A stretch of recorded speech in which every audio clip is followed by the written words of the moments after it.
तर ओबीसी बांधवांसाठी उपसमिती नेमलेली आहे। ओबीसींना दिलासा देण्याचा सरकारचा प्रयत्न आहे।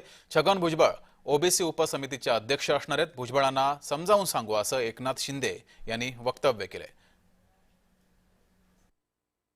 नाही, आम्ही त्यांच्याशी बोलू, मुख्यमंत्री त्यांच्याशी बोलतील आणि जे आपण निर्णय घेतलेला आहे त्याची जी काही वस्तुस्थिती आहे ती त्यांना समजावून सांगू आम्ही। आणि मला वाटतं आपण घेतलेला निर्णय जो आहे तो त्याची माहिती आणि ती वस्तुस्थिती समजून घेतल्यानंतर मला वाटतं भुजबळ साहेबांचा नाराजी दूर होईल।